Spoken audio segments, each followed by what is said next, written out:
Hi everyone, it's week number 5. We have made it halfway through the term. We're on the downhill slide right now, but this week is a really important week, so I've got some things to talk to you about.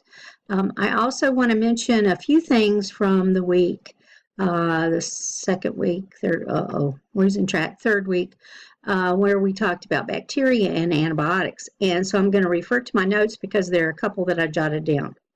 Okay, so a few of you made the comment that because we feed livestock antibiotics, that those antibiotics then are found in the meat when you get it at the grocery store. And that is not true because antibiotics are cycled out of the body, including in us, pretty quickly. So the antibiotics really aren't there in the meat or the milk or the eggs.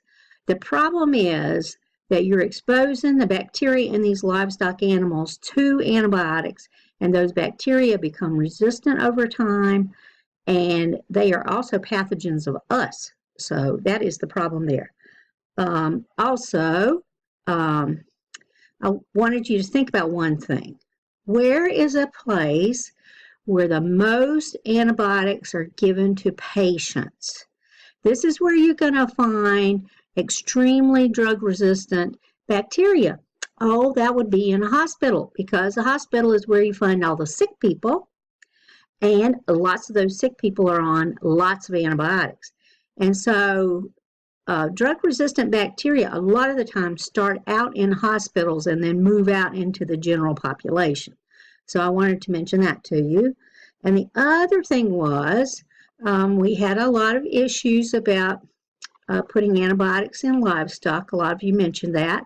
I wanted to say that the reason that farmers and ranchers do this is because we as consumers want to keep our costs down in the meats and animal products that we buy. And so it's money that drives this process. We as consumers can change this process by buying antibiotic-free products, meats, etc. They are more expensive. I know, because I go to the grocery store too, and it almost sends me into heart failure when I have to buy a pack of chicken breasts that cost $11. But you make choices when you go to a grocery store, and one of those choices is how you want your meat products to be raised. So remember that money drives this process. All right, let's get into a review of last week. And really the only thing that I'm going to mention is what I also added to the discussion board, the purpose of metabolism and the purpose of photosynthesis. And this helps give you an overall idea of the importance of these. So cellular respiration is part of metabolism, and cellular respiration is the process where food is broken down to produce ATP. That is the main goal of cellular respiration. And ATP is used by all the different enzymes in the cell in order to do the work, to carry out the biochemistry of that cell. So that's the importance of cellular respiration. The importance of photosynthesis is that the autotrophs get their food by using sunlight energy and carbon dioxide to make glucose. So that's the way that they make their own food, through photosynthesis.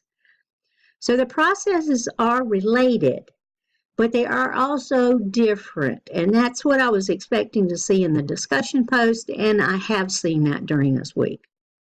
Okay, on to this week, because we've got a lot going on. You need to read the chapters 10, 14, and 15. 10 is about mitosis and cellular division. 14 is about DNA and DNA replication. And 15 is about how DNA is used, because these are instructions. DNA contains instructions to make things. And what are those things? Enzymes. So chapter 15 is all about how DNA is used to make all the enzymes that your organism needs. So read those chapters thoroughly. Read the Module 5 overview. The PowerPoint there is very good. There are several videos for you to watch. A couple of them you have to click that It's okay to use Adobe Flash in order to see the videos, but that works perfectly fine on my computer, so I hope it works on yours. The discussion board postings this week.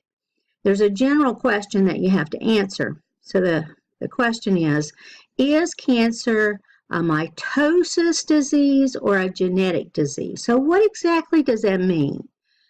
That means, is cancer a problem with cell division and cell reproduction, the replication of cells, or is cancer a problem with particular genes that turn on or turn off or get mutated to turn on? So which one is it? Is it a problem with cell division or is it a problem with genes? So there's a whole section in one of the chapters, it's probably 14, about cancer. And of course, cancer hits so many of our families and friends. I can't even tell you how many family members and friends I've had who've had cancer. So it affects all of us. It's a really important topic, and you should learn as much as you can about it because it is so important. But there are so many new and exciting treatments these days having to do with cancer. I know that I have a friend who has a devastating sort of cancer, and he's going through immunotherapy, which is very interesting, changing your immune system to better take care of the cancer, and he is doing very well. So I'm really happy about that. The second part of your discussion board postings, your responses, have to do with environmental carcinogens. And so these are carcinogens, cancer-causing agents that are found in the environment. And there are so many of these that it's not even funny. But take a look them up, and see which ones interest you, because there are enough out there for you to find some interesting ones. And how do you go about removing these from the environment? Excuse me just a second. Allergies. Pollen is out in my area already. Okay, and how do you remove these carcinogens from the environment? What are your suggestions? All right, then we have milestone 3 for the final project. The final project is a very big portion of your grade. So that's why these assignments have been broken down into chunks. This is the third chunk of that final project. This is a really important part of your final project. You're going to be finding solutions to your problem. You're going to be looking at ethical considerations, positive and negative aspects of the issue. There must be reasons that this thing is occurring. What is it that is causing this thing to occur? So, for example, deforestation of the tropical rainforest. Why is it happening? There must be a reason that people are doing this. Why are they cutting down all the trees? Because people who live in the area have to make a living and survive just like we do. We have to figure out jobs to do. So that's an aspect of this that has to be overcome if we want to stop deforestation of the tropical rainforest. So think about things like that. There's got to be reasons that this thing is going on. And we've got to find solutions to this, change things around so that we can get past this problem. Don't forget to include your citations and your references as you go along with these milestones. And my best word of advice for this is to break this up into chunks, do your research, follow your guidelines. That is so tremendously important. And label all of your sections. If the section is solutions to your problem, then I need to see solutions to your problem right there, written somewhere, so I don't have to guess which paragraph this is. Make sure you label everything. I will also be doing a short video to show you a few PowerPoint slides to help you with your final project and what it should look like. Because you're going to combine all of your milestones and put these all together in a PowerPoint presentation or something similar. And present that as your final project. So I will be doing a little video on that. All right, and the last thing that I wanted to go over was, because this was in one of your chapters, DNA fingerprinting, which is one of my very favorite subjects. Oh no, I already said that about bacteria, but this really is. This is what my research was about when I was working on my PhD, DNA fingerprinting, also called DNA profiling. So I wanted to give you a little history and then show you one case over here that I have on the screen and tell you about Sir Alec Jeffreys, which is a hero of mine. So Sir Alec Jeffreys in England, University of Leicester, in 1985 came up with this technique, DNA fingerprinting. His wife actually came up with a term. She said, he explained to her the importance of it, and she said, oh, this is kind of like fingerprinting, isn't it? Because you can tell the difference between people by looking at their DNA. So hence the term DNA fingerprinting.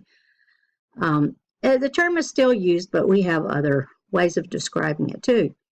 So he was the first person to actually use DNA fingerprinting in a criminal case. The police in England came to him and said that we have a murder of some teenage girls and the cases look related.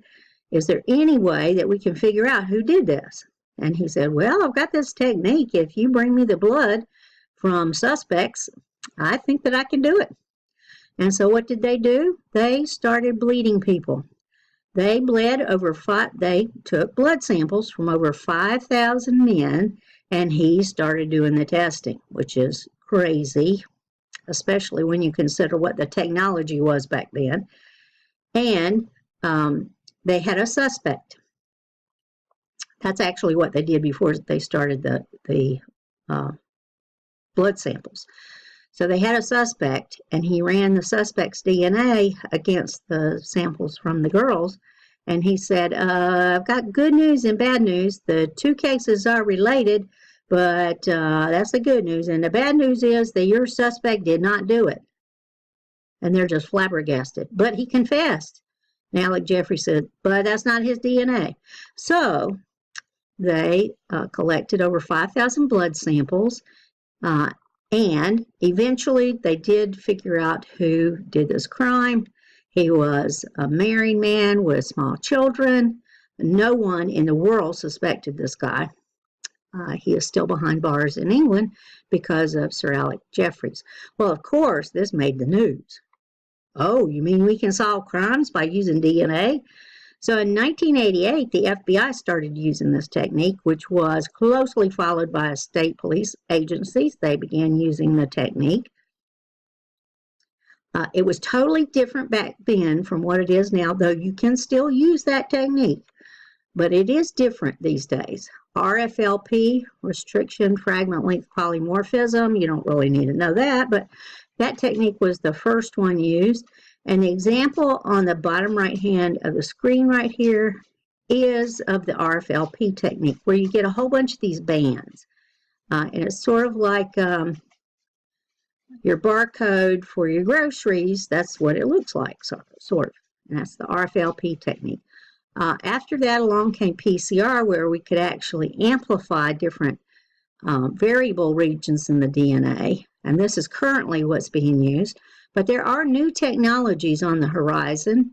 I expect in the next few years, there will be a portable DNA profiling apparatus where you can test DNA on the scene of a crime. So I expect this to happen very soon. Another thing that's happened in the last year or so is that police agencies have been using genealogy websites to catch criminals. Probably the most famous one of these cases was the Golden State Killer, Joseph D'Angelo. And he was caught after about 40 years of being a criminal, and then he sort of faded into the background because he outgrew his serial killership, I guess. But they caught him, and he's now in jail, and he hasn't gone to trial yet. But he was caught because the police turned in his DNA profile to one of these genealogy websites, and they found similarities to people in the system, And then when they went to these people and they looked at the family structures, they figured out who was the likely suspect, and they collected a sample from him, unbeknownst to him, ran his sample, and lo and behold, his matched the evidence that they had. All right, so the last thing that I wanted to tell you was, if you will look at the example on the right-hand side, this is a paternity case. And so you see the mother's DNA profile in the first column, and that's important, the column. In the second column, you have the child's DNA profile, and then you have an alleged father 1 and an alleged father 2. So the way that you look at this is, you start in the child's profile at the very top, and you look for the first band, the first dark bar that you see. All right, so let's see if I can show you this with the arrow. Here's the first bar. All right, you look over in the mother's profile.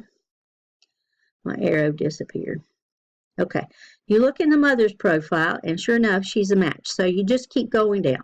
You go to the next bar right there. All right, there is not a matching DNA bar over here. So you go over here to the, if this band of DNA is not found in the mother's profile, it has to be found in a father's profile. So you look over here. What are you doing, computer?